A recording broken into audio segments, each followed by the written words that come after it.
초등학교 때 우리는 이런 동화를 배우고 자랐습니다. 태양하고 바람이 서로 내기를 했다는 거죠. 저 앞에 지나가는 저 사내에 겉옷을 한번 벗겨보자 했다는 거예요. 바람이 먼저 나섰습니다. 내가 벗겨보겠다. 당연히 내가 이긴다. 후후 바람을 불기 시작을 했습니다. 그러나 바람을 세게 불면 불수록 이 사내는 겉옷을 더욱더 움켜쥘 뿐 겉옷을 벗길 수가 없었다고 하는 거였습니다. 태양이 나설 차례였습니다. 태양이 따스한 햇살을 내리비추니까 얼마 못 가서 아니 오늘 날씨가 왜 이 모양이야 하더니 사내가 겉옷을 벗더라라고 하는 이야기를 교훈적으로 배웠었던 기억이 있습니다. 강제의 힘보다는 따스함이 이긴다는 교훈을 얻었었던 것이죠. 거북이는 적이 나타나거나 놀라면 이 몸속으로 목을 집어넣게 되어져 있죠. 그런데 아무리 성인 남자라 하더라도 목을 집어넣은 거북이의 이 목을 잡아 빼는 것은 거의 불가능하다고 합니다. 20kg도 안 되는 이 거북이가 80kg 이상이 되는 사내의 손에 의해서 목이 딸려 나오지 않는다는 거예요. 그런데 이 거북이의 목을 쉽게 빼낼 수 있는 방법이 있습니다. 무엇일까요? 따스한 난로가에 살그머니 놔두면 거북이가 살그머니 목을 빼낸다고 하는 것입니다. 성령의 9가지 열매 가운데 8번째 열매가 온유인데요. 온유의 사전적인 의미는 따뜻하다, 부드럽다 이런 의미를 가지고 있어요. 그런 의미에서 온유의 반대말은 차갑다, 딱딱하다, 단단하다 뭐 이런 것이 아닐까요?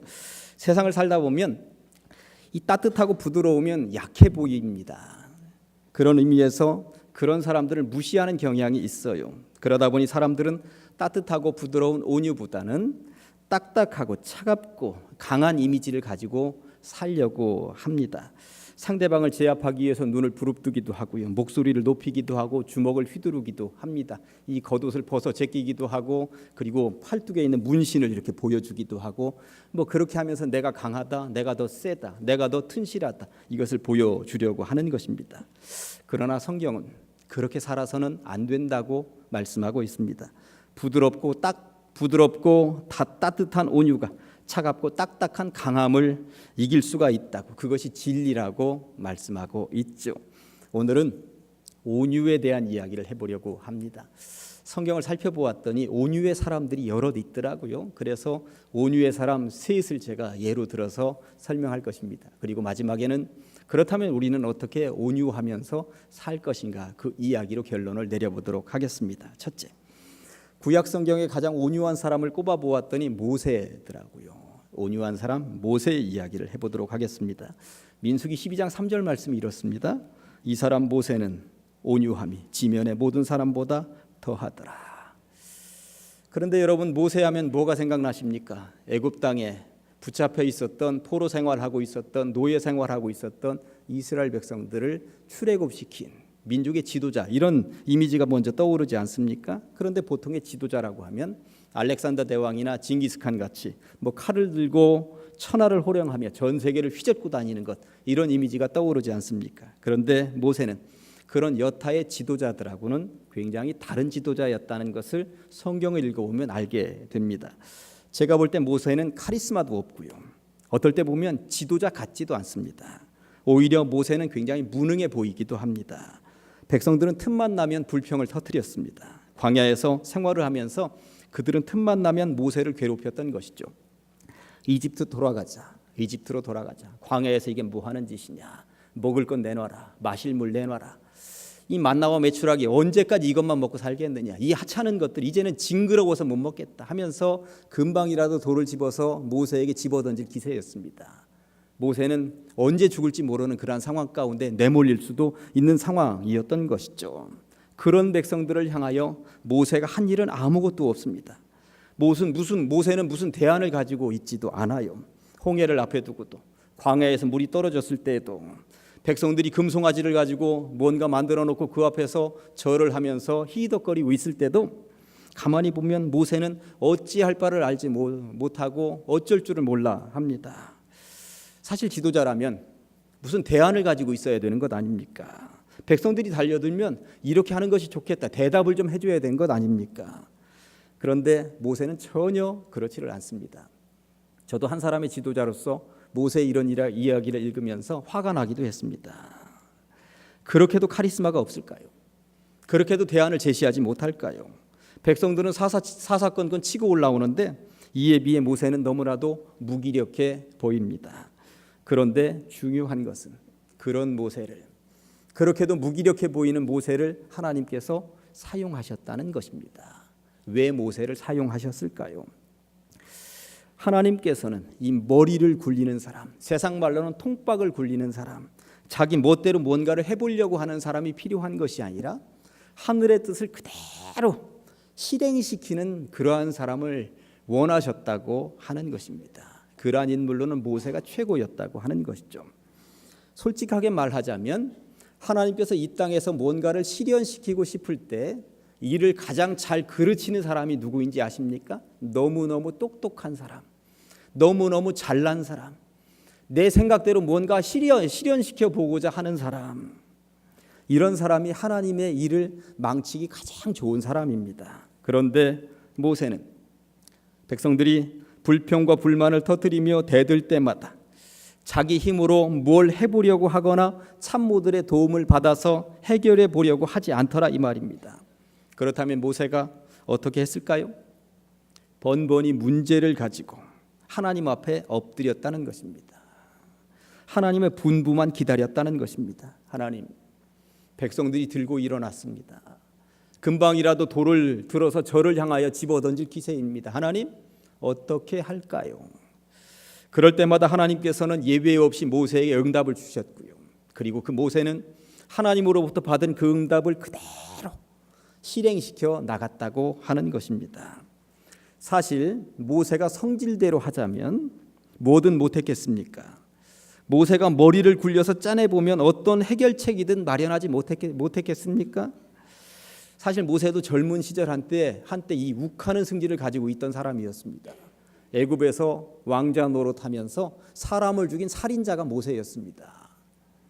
그때만 해도 뭐든지 해낼 수 있다고 생각을 하고 있었죠. 자기 머리로 저 애굽 사람 죽이면 이 히브리 민족이 뭔가 의기양양하게 살 수 있겠다. 그런데 자기 방법으로 했는데 안 되는 거예요. 내 방법대로 내 머리 굴려서 해보지만 이게 정답이 아니구나 하는 것을 젊은 시절에 아주 철저하게 깨닫게 된 것이죠. 그가 하나님 만난 이후부터 그는 달라졌습니다. 세상은 내 멋대로 사는 게 아니구나. 하나님 마음대로 사는 것이구나. 하늘의 뜻을 받아서 이 땅에 실현시키면서 사는 것이구나. 이게 바로 지도자의 역할이구나. 모세는 깨달았던 것입니다. 이런 모세의 면면을 일컬어 성경이 뭐라고 얘기하고 있는 것입니까? 이 사람 모세는 온유함이 지면의 모든 사람보다 더하더라. 그의 온유함이라고 하는 것은 내 멋대로 사는 게 아니라 하나님의 뜻대로 사는 것이구나. 성경은 이 이야기를 하고 있는 거예요. 시편 37편을 보았더니 제가 이 시편 37편을 읽으면서 참 은혜를 많이 받았어요. 1절 말씀이 이렇습니다. 악을 행하는 자들 때문에 불평하지 말며 불의를 행하는 자들을 시기하지 말지어다. 이스라엘 백성들 앞에 서 있는 모세에게 지금 교훈적으로 하는 이야기 같습니다.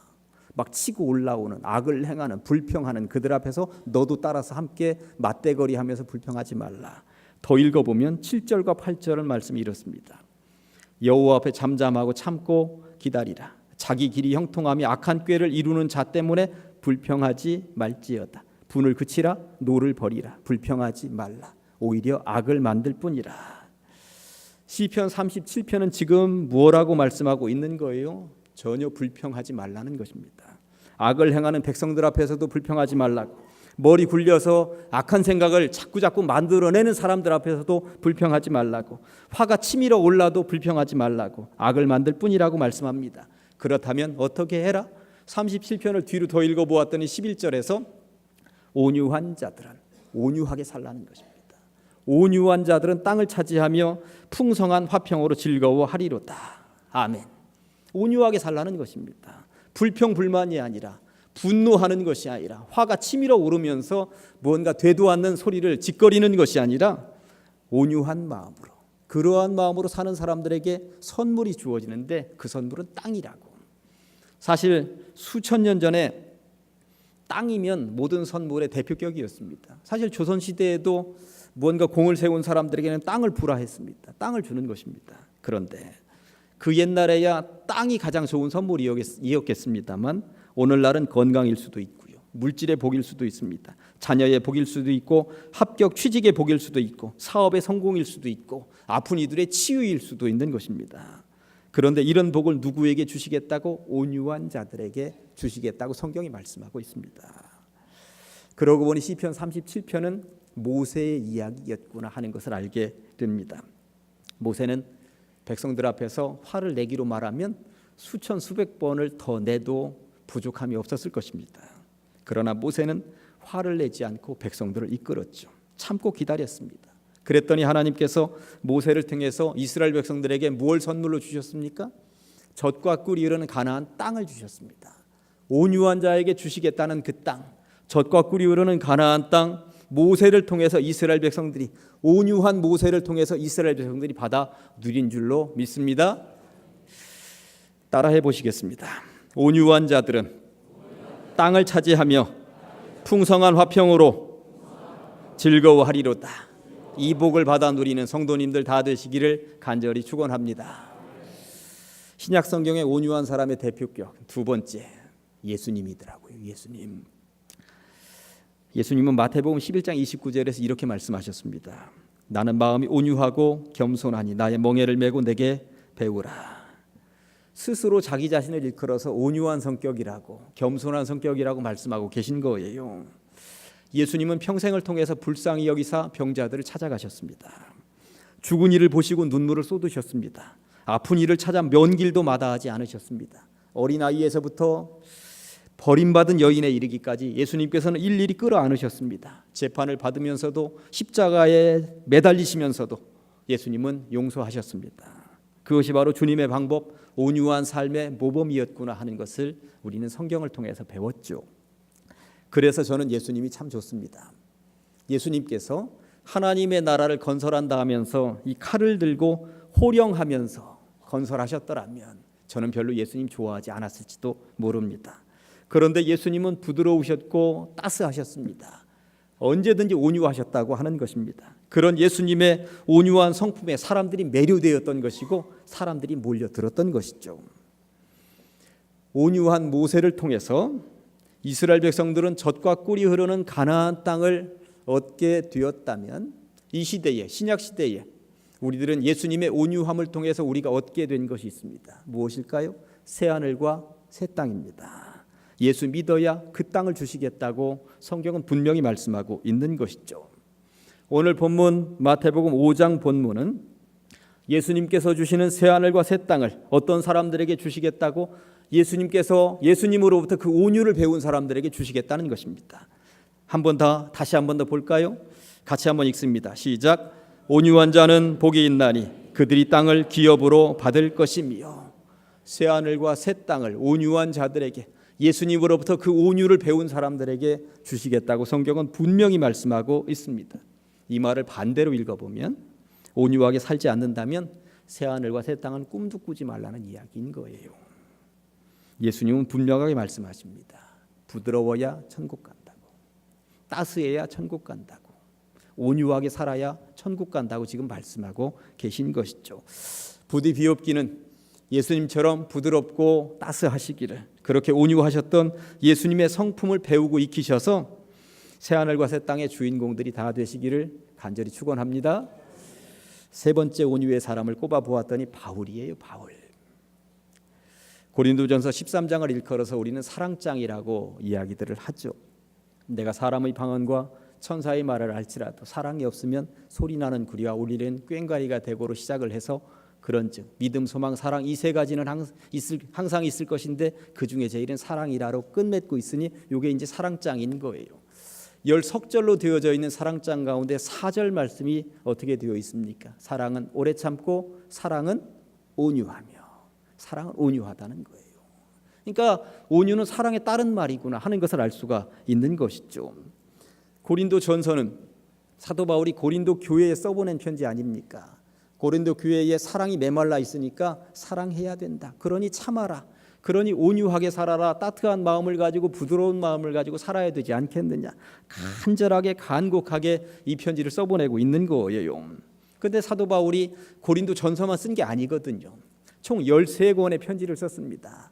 그게 다 신약 성경으로 자리매김하고 있는데 제가 이 편지들을 조목조목 읽어보았더니 온유라고 하는 단어가 무려 11번이나 등장을 하고 있는 거예요.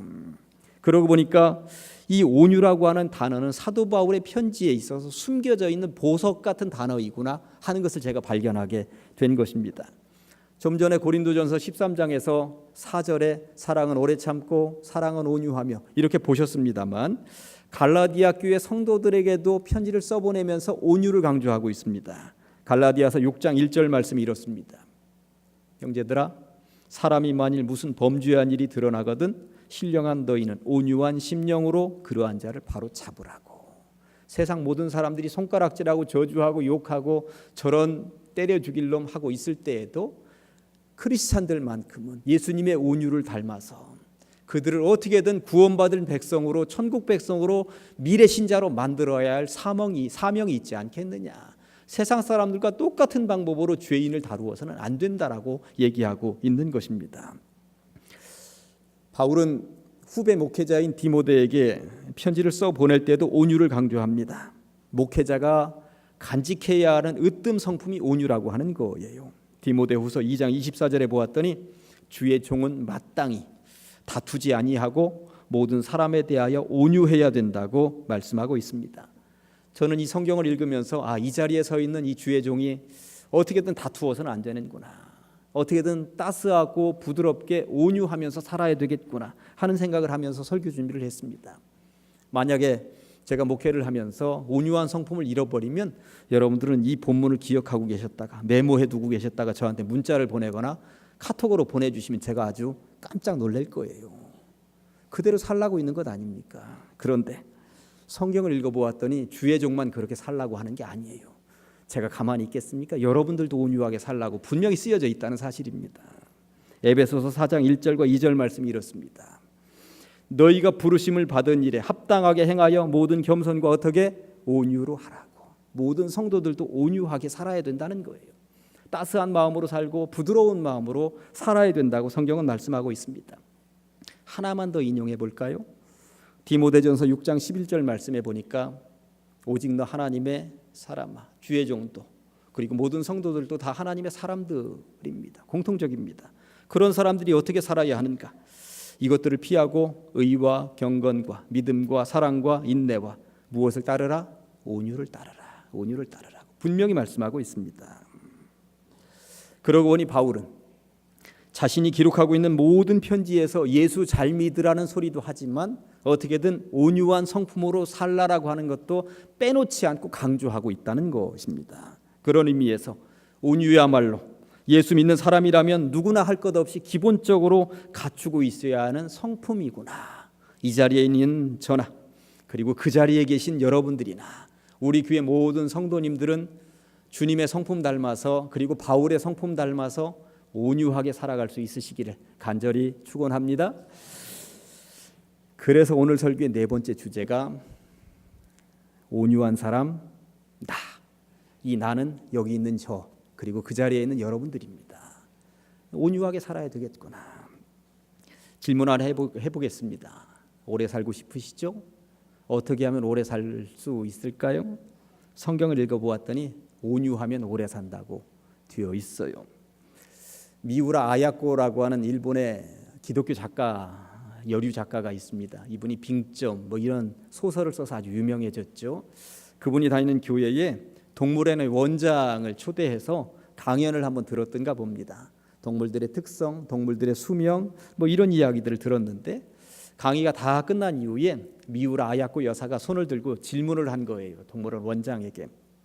원장님, 동물들 중에서 빨리 죽는 녀석들이 있나요? 그랬더니 동물원 원장의 대답은 이렇습니다. 호전적이고 성질이 급한 놈들은 빨리 죽습니다. 그러나 온유한 동물들은 오래 삽니다. 예를 들면 착하게 생기고 느려 터진 거북이 녀석이 얼마나 오래 사는지 아시죠? 그러더라는 거예요. 하여튼 천국 빨리 가고 싶으시면 호전적으로 사시고 성질 급하게 사시면 되는 것이고요. 오래오래 살고 싶으시면 부드럽게 따뜻하게 온유하게 사시면 되는 것입니다. 그렇다면 어떻게 살면 온유하게 살 수 있는 것일까요? 성령의 사람이 되면 된다고 성경은 분명히 말씀하고 있습니다. 성령을 체험하고 나면 당연히 따라오는 열매들이 있는데 9가지 열매가 있다고 그중에 8번째가 뭐라고? 온유라고 말씀하고 있는 것이죠. 가끔 이런 생각이 드십니까? 왜 이렇게 나는 승질이 올라오나 몰라. 왜 이렇게 나는 화를 참지 못하는가 몰라.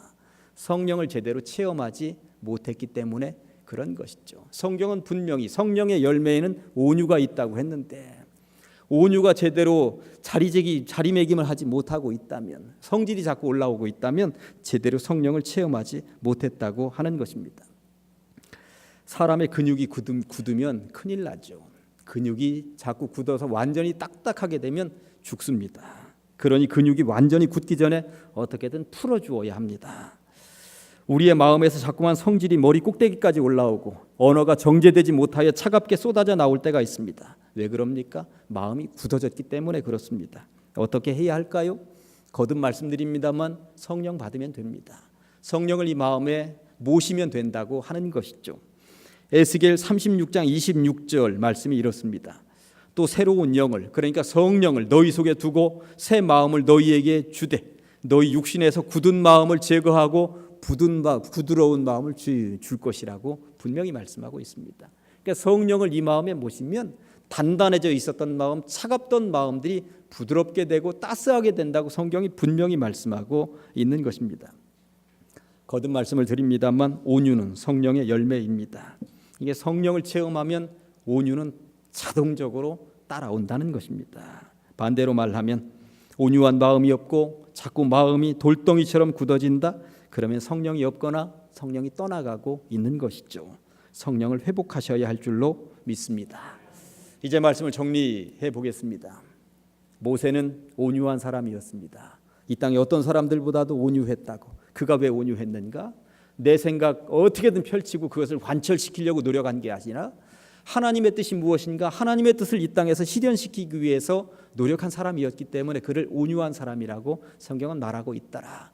두 번째 온유한 사람, 이 땅에 살면서 예수님께서는 온유의 사람으로 이 땅에 오셨다고.